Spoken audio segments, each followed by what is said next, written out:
So today we will be making biscuits from fresh ground flour.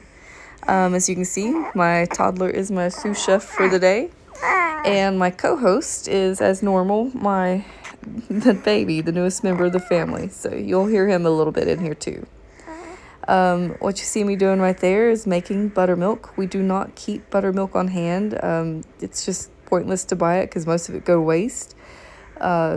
So I'd rather just make it. You can make it by pouring 1 cup of regular milk and mixing in 1 tablespoon of either apple cider vinegar or 1 tablespoon of lemon juice. I use lemon juice because we keep it in the fridge right beside the milk, so I just grab it as to grab the milk.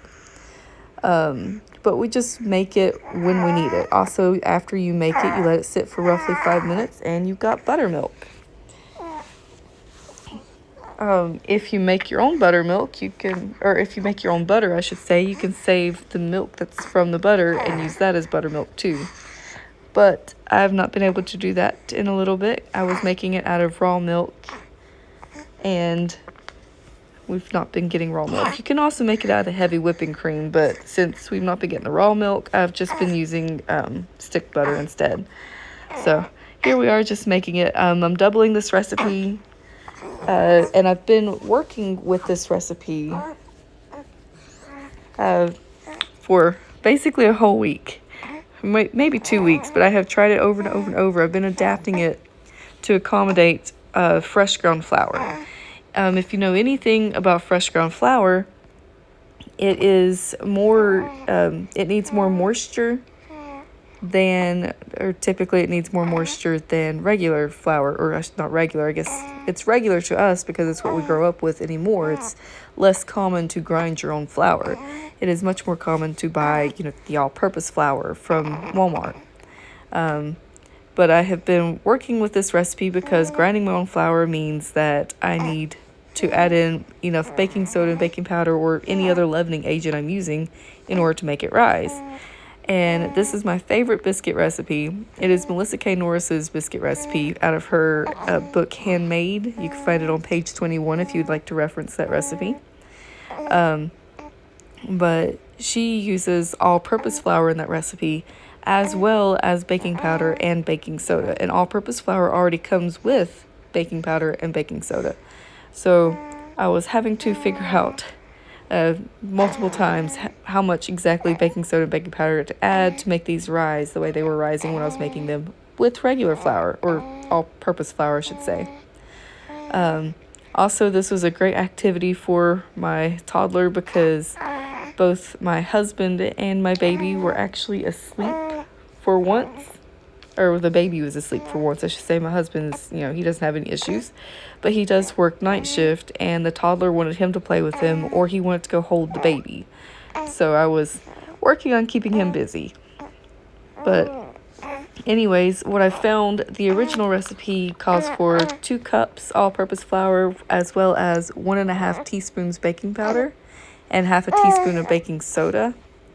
And on attempt number 5, I finally found, tip number 4, I found that 1 tablespoon baking powder, 1 tablespoon baking soda, it creates the perfect rise. Attempt number 5 was figuring out how much time my oven actually needed to make them without burning them. I thought they were burning all the other times because it was new flour. Wasn't even thinking about the fact that we have a newer stove. It's propane. I hadn't made these biscuits in our stove with fresh ground flour and such since we got switched to a propane stove over electric stove. Her recipe calls for 15 to 18 minutes to bake them. Lord, I'm stuttering. Sorry. But anyways, so I thought that my biscuits were burning because they weren't getting any rise. Well, these biscuits fluffed up so gorgeous and beautiful, but they were burnt. Like they tasted burnt all the way through. They did not taste good at all. And they were baked on 15 minutes. So this attempt here, we baked them for less time. I think I baked them for 13 and a half minutes roughly. I should have wrote that down.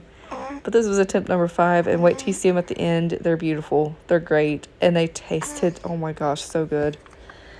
But you can taste, like, this is the great thing I love about this recipe, is that you can actually taste that butter. And, you know, we're butteraholics, if you want to call it that. You see my son sneaking pieces of the dough, or he thinks he's sneaking. But we really like our butter here, and apparently our biscuit dough. But as I said, we're doubling this recipe because I was freezing some and keeping him entertained. You can also see I've got my Bible open there because I have been trying to figure out how to incorporate my Bible reading into homestead life and raising two boys. It's been a challenge, and I finally found some sort of rhythm by keeping my Bible open on the countertop. If you follow Sweeter with Grace on Instagram, I just mentioned that briefly in one of my posts. But I'm sorry someone is growling at me, but I'm not real sure what he's doing. He's apparently wanting to talk also. But anyways, Lord, the toddler wanted to roll the biscuit dough himself, so I let him. I was trying to teach him how to cut out biscuits too, and then he decided he no longer wanted to roll it. He just wanted to push it off. This was a fun exercise. It was also interesting because if you see, we have to cut out a few times, and he starts taking off because he's going towards Bubba.